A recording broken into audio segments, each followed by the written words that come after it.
back in 2016, March of 2016, I got terminated from my last corporate position as an executive leader in Fortune 500 America. And that was after a long, like 20-year successful run. I had some, let's say, some challenges and obstacles that showed up in my personal life and just in my ability to lead myself, lead my family, and lead my organizations. And I was 300 pounds. I was suicidal. I was drinking at crazy, crazy levels, and everything went upside down in my life. And I got terminated from my first corporate position in August of 2014, and then I got terminated a second time in March of 2016. And April is when I started my transformational journey. It was actually April Fool's Day of 2016, and I started working with a mentor, and that mentor really helped me understand a lot of different ways to live and to be in life, and the value of a good mentor, of a good coach, a life coach. I love those terms, but the value of a good guide is they don't live inside your body, and they don't live inside your mind. So they can show you things and they can share things that might be brand new to you, but you're so used to living in your mind and in your body that you may not know other options, okay, and other perspectives and other ways of being. And by working with someone who's outside of our body and outside of our mind, then we can look at the world differently, and we can develop different belief systems. And when we develop different belief systems, everything around us changes, because life is a reflection of our beliefs. Okay. If you want to see what you believe, look in your bank account, look in the quality of your relationships, look in the quality of your health. You look in all these things and you'll see a product and a byproduct of your belief system. And as we elevate our beliefs, then we elevate everything in our life. As the inner world evolves, so does the outer world. And that's why my last book that I published in August of last year, August 2025, was called Inner World, Outer World. And the external world that you experience is just a byproduct and a picture of the inner world. And your inner world is a reflection of your beliefs and your perspectives and your approaches to life and everything, all that stuff, all that good stuff built in your nervous system and whatever. And that is the journey that I went on, that I embarked on. And it was fascinating because I grew really quickly. And I am, I guess one of my superpowers is when I find a nugget of truth in something that is new, that I feel will be transformational, I go all in on it. And I do everything I can to learn as much about it, to investigate it, to study it, to embody it, and to live from it. Because we can read great books, but if it's not changing the way we behave, or if it's not changing the way we think and feel, then it's really not doing it. It's just entertainment. And good personal development books and self-help books, good self-mastery books, they should be like, if they are effective and if we're utilizing them effectively, they should be reshaping who we are inside, how we behave, because that's ultimately going to change what we experience in our external world. All right. And that's why we do all this stuff. That's what the Inner Wealth Podcast is about. It's about sharing different perspectives. And I share my growth journey, and I share my challenges and my obstacles. I share my wins, and I share all of it, because we're all on a growth journey and we're all evolving together, and no one is without challenges and obstacles. All right. So I'm glad you're here. I'm glad you are listening, and I'm glad you are sharing some time with me and allowing some of my learnings and teachings to wash over you. All right. Now, I hope they get into your mind and your body, and they start to reshape what's happening in there, and you allow them to reshape what's happening in there. And I hope your entire life improves because of it. That's the selfish thing that the selfish reason that I launched the Inner Wealth Podcast is I only want your body and your mind to upgrade so that your entire life can upgrade. Okay. Inner Wealth Podcast. It's the whole point. Now, I embarked on this journey, and you could call it a self-mastery journey. All right. And I didn't fully understand what that meant, the self mastery journey. And what it means is to master what's happening in your mind and body, because that's where we experience life, right? That we don't experience life in the external world. We experience life in our mind and our body. And if we don't master what's happening in our mind and body, then we're always going to be a victim, and not really, but we're always going to feel and believe that we're a victim of circumstance, that things are happening to us and not because of us. But when you see how much influence and how much control what's going on in your mind and body have on your external world, and when you finally like break free from any victimization and you can finally master yourself, you can finally step into higher level and upgraded circumstances in your life. And that's why we're here. All right. That's why we're here, so that we can reshape what's happening inside of you so that you could ultimately experience higher levels of everything outside of you. Now, self mastery. However, in this self mastery journey that my then first real life mentor took me on, kept saying these words, and I didn't understand them at first. And those words were personal power. All right, and I had to sit with those words for a long time, because it sounded like personal power sounded like you were going to hurt people. That's the place I was in my life at that time. It, anytime you talked about personal power, it was like you were going to use that against other people. And personal power has nothing to do with hurting other people in the world. Personal power has everything to do with who you become in the world. All right. And who you become is really the greatest version of yourself if you continue to upgrade and level up in your personal power. Now, we, over the last few weeks, I'd say 4 or 5 weeks, we've dove deep into healthy selfishness, into being on the receiving end of life. We've dove deep into some of these, and this episode at the end, I'm going to tie it back into healthy selfishness and being on the receiving end of life. But in the meantime, between now and then, we're going to talk about personal power and what that actually means. All right. So I want to give you 3 qualities of someone who has personal power in this world. The first quality that they exhibit is they are radically authentic. All right. They are radically authentic. They have no issues expressing who they really are in this world. They're not the same person behind closed doors and out in public. They're the same person in both places. They're not the same or they're not different people. I hope I said that correctly. They're not a different person behind the curtain and outside of the curtain. They are the same person no matter where they go. They are authentic. They are being themselves, and they are being themselves shamelessly. And there's a reason why someone who holds intense and extreme personal power, and as we listen, these 3 attributes we're going to talk about, as these grow, so do your personal power. Okay. And as you strengthen your personal power, these attributes grow. So it's a direct correlation. But someone who is increasing and experiencing higher levels of personal power are going to become radically authentic in life. And apparently, ultimately, conveniently, people outside of you are going to say, they're going to see transformation, they're going to see change. And some people are going to love it, and some people aren't.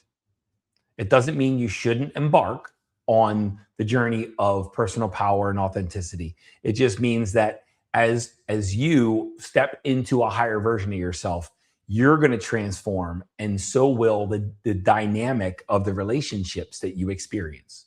And that happens through all of these things that I'm about to share, is that your relationships will change and transform. Some people will love the higher versions of you, and some people will not.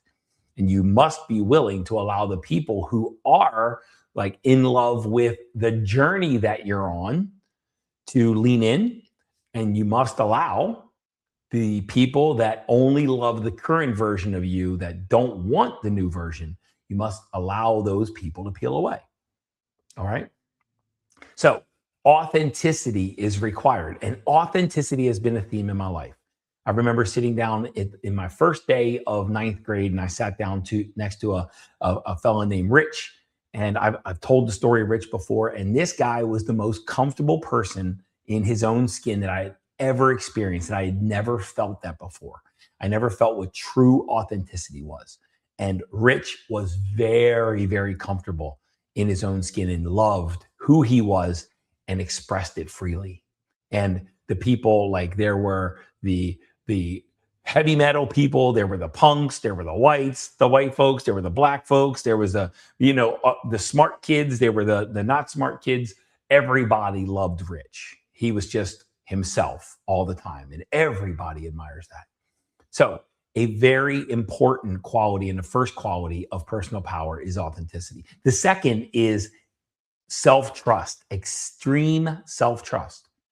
You must be willing, when you're stepping into your personal power, you must be willing to trust yourself, trust your instincts, trust your intuition, trust your path, trust your knowing, trust your inner guidance system. You must be willing to trust yourself. You must be willing to allow other people to have opinions and to have perspectives and to give you guidance and to point you in different directions. But you must ultimately be able to fall back into a place of self-trust and make the best decision for you from your internal place of awareness. One of the very first coaching meetings I had with a business owner when I was doing business coaching is we walked around the neighborhood where his business office was, and he said, "Hey, I'm going to ask you 1,000 questions. I want to pick your brain, and I want to know everything that you know, and I want to lean on your experience. And I'm going to ask you so many questions, and I'm going to pick, like, we're going to unpack so many things.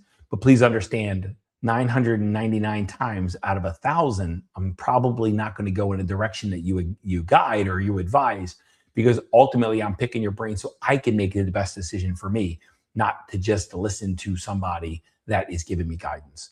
And that is self-trust. All right. And self-trust is a byproduct and a key ingredient in personal power. All right. Someone who holds personal power ultimately leans back into trusting their own instincts. And the last attribute, not the not the least important, but the last attribute, is self-acceptance. It's understanding that you are going to have faults, that you are going to have weaknesses, that you are going to make mistakes, that you are going to fall short, that you are going to, you're not going to get it right all the time. You're going to err. You're going to appear to fail. Radical self-acceptance. You're just a human being, just like everybody else. Nobody has it all figured out. And we ultimately fail our way to success. We don't succeed our way to success. But you also accept your worth and your value, and you feel full of self-esteem, and you recognize your significance, and you feel inspired, and you feel secure within yourself, and you feel adequate because you hold high levels of self-acceptance. Right? These are internal states of being. Authenticity, self-trust, and self-acceptance. These are internal states of being that help someone really express personal power in the world. And I hope this makes sense. Now, we're going to move from the attributes to the expressions. And that's why I lean so heavily into that word. This is how we express in the world. Okay. Someone who holds intense personal power expresses themselves differently from someone who doesn't. And the first attribute of how someone expresses themselves in the world that's holding high personal power is emotional sovereignty. That means their emotions don't rise and fall with your words. Their emotions don't rise and fall with their circumstances. Their emotions, their self-worth, their self-esteem don't collapse with their bank account. Their emotions, their internal significance, how they feel about themselves, how they feel in general doesn't rise and fall with the changing circumstances in the world. And you might disagree with someone who is emotionally sovereign and it has no impact on them. Their body, their nervous system doesn't collapse. You may completely reject or you may completely hate someone who is emotionally sovereign, who holds a high level of personal power, and it has no influence on them. They are so emotionally sovereign is they are not reliant on agreement or approval or circumstances in the world. And we can step into higher levels of this and we can grow in both emotional sovereignty, which ultimately has a huge impact on the attributes that we demonstrate in the world in authenticity, self trust, and self acceptance. The second expression is courage. And courage is not the absence of emotion. These folks have emotion, but real emotional courage is the willingness to feel any and all emotions and still be okay. It's not that their emotions don't rise and fall, it's they don't become a victim of them. They don't allow emotions to have rule over their life. When I was in the Marine Corps, we weren't taught not to have emotions. We were taught, I know you're scared, advance towards the freaking objective anyway. Feel the fear and move into and through the fear and the discomfort. All right. I've done podcast episodes where my wife, Angie, and I went skydiving and I was freaking terrified. But that didn't mean that I wasn't jumping out of the plane. Emotional courage doesn't mean that you don't have fear. It doesn't mean that you don't have emotion. It means that you're not a victim of your emotion and your nervous system doesn't control you and master you. You are master of it. It is your servant, not your master. All right. And this can coexist with emotional sovereignty that someone outside of you can't influence your emotional state or something outside of you can't alter your emotional state. But also inside of them, they are not a slave to any part of their emotional state. And the last expression of personal power and of authenticity, self-trust, and self-acceptance, the last expression is healthy boundaries. These people, they protect their peace. These people they only allow people into their lives, their life or their lives, that people who hold high levels of personal power only allow high quality individuals. And as soon as there's any sense of a disruption of, the peace or support or encouragement or upliftment of them, as soon as there's a little bit of drama or a lot of drama, then they might demonstrate their healthy boundaries and they might get out of Dodge or they might exit you from their life. And it might even be verbally. They might say, hey, I'm just letting you know you no longer have a role in my life and a place in my life because of the drama, the chaos, because of the whatever that you bring. And you might feel when they express this, you might feel that they're doing something wrong to you. They're just protecting their boundaries. That's it. They believe in themselves and they carry around such high levels of personal power and authenticity, self-trust, and self-acceptance. And they express themselves in powerful emotional ways that they don't allow lower quality, lower consciousness, lower awareness people into their life. They just invite the highest quality people, but they also protect themselves shamelessly. All right. And people tend to meet us at the level of our boundaries. They tend to meet us at the level of our boundaries. So I'm going to go over those three. We got three attributes to someone with high personal power, and we have three expressions of someone with high personal power. You've got the attribute of authenticity, which is really just knowing the character that you play in this world and being that shamelessly. You've got high levels of self-trust where no one gets a vote in their life. They might have opinions or perspectives, but no one gets a vote. They ultimately are the captain of their own ship. And self-acceptance is they understand they have faults, but they understand they have strengths as well. And they accept all of it. And they don't, their acceptance of themselves and their worth and their value, their internal worth and their value, don't rise and fall with their circumstances. All right. The expressions, you've got emotional sovereignty, is that they are not a victim of you and they are not going to be a victim of their circumstances. They are not going to let their internal state rise and fall with their external circumstances.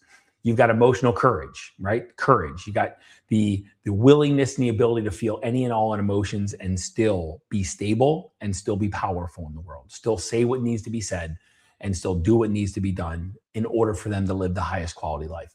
And you've got healthy boundaries. They're gonna protect themselves and they're gonna make sure that they are shielded and guarded from anything that can influence them in a negative direction, in a negative way, and incite chaos or disruption. Okay, any kind of drama in their life.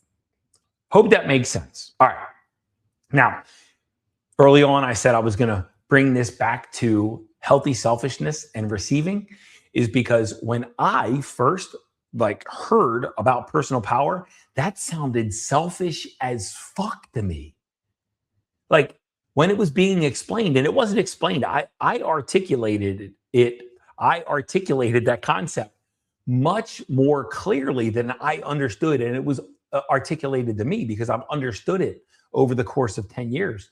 But when I first started hearing about personal power, I was leaking so much of my power that even feeling like I could withhold that power, it's like normal was everyone leaks together, because that's the relationship that me and my wife were in. That's the relationship I had with everybody in my life, is just we're all just leaky together.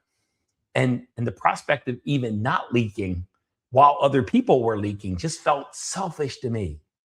And it is selfish. Being personally powerful requires a healthy dose and a healthy brand of selfishness. It means recognizing that you matter and in a way putting yourself above your own needs, above the wants and needs of those around you, but not hurting other people in the process. Someone with high levels of personal power don't go out intentionally to hurt people. They go out intentionally to be themselves and live the highest quality life possible. And this requires a level of healthy selfishness. All right. I hope that makes sense. Healthy selfishness is an awesome attribute of life, and it is something that will help you increase and raise your level of personal power. It'll help you get the very best out of you. And the only time we cross the line with selfishness is when we are intentionally hurting someone else for our own benefit. All right. I hope this is making sense. I hope this is clicking. Now, how does this tie into receptivity? Because you have to let these things into your body. You must allow yourself to feel new things in order to become authentic. You must allow yourself to feel new things to build your self-trust. You must allow yourself to feel new things to build your level of self-acceptance.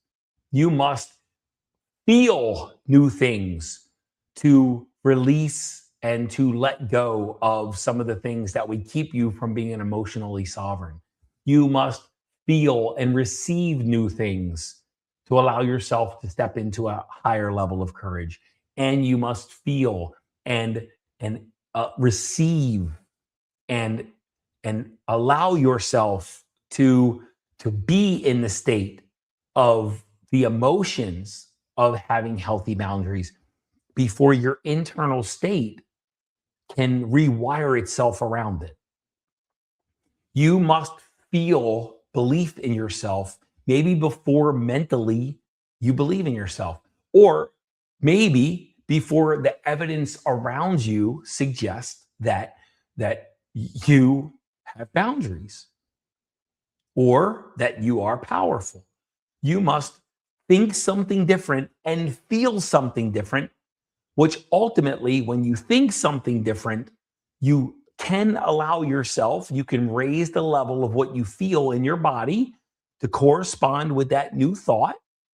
And when you practice this and you repeat the new thought and the new emotion repeatedly and you hold it for longer periods of time, your body's going to reshape itself around these new states.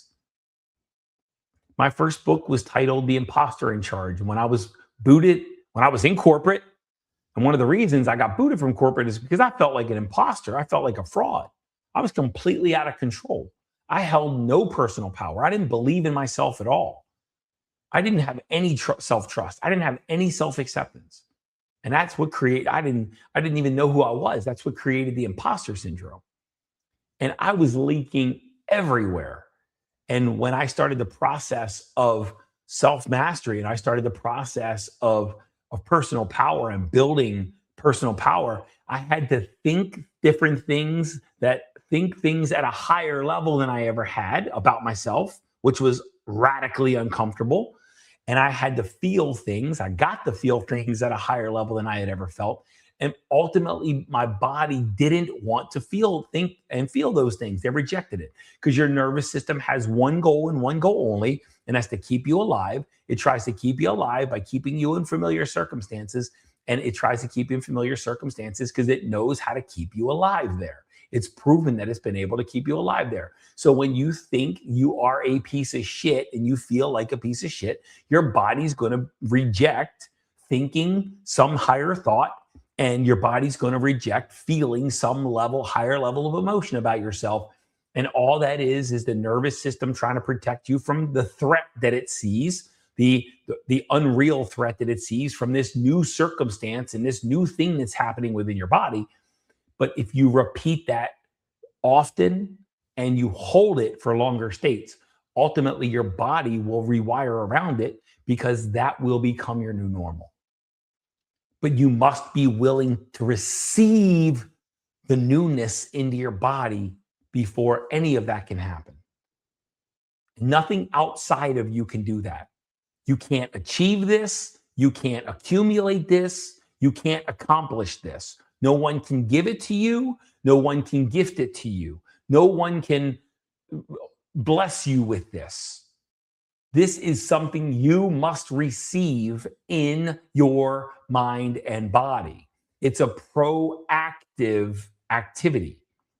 It's not a reactive activity. It's not something that happens as a consequence of something else. It's something that happens because of the choice to receive. I hope this is making sense. The first time I chose to receive, to feel something at a higher level, it felt like awful and my body fought it.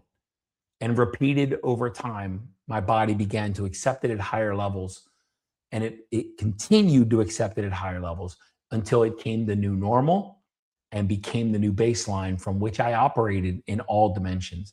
And this is how I grew. I'm not saying that I am ultimately the master of any of this or I am the most personally powerful. I would be lying to you if I shared that with you. But the person that I was 10 years ago no longer exists.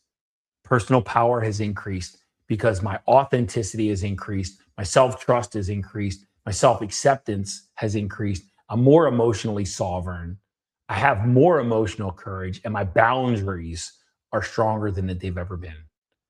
And these express on a daily basis because I was willing to receive them first instead of having them be a consequence of something that I accomplished, achieved, or accumulated. And this is why most people are changing and moving the goalposts because they're trying to feel these things that they can only choose and receive to feel as a choice, not as a consequence, as a cause, not as an effect. All right, personal power. I want you to consider bookmarking this episode and coming back and listening to this over and over again.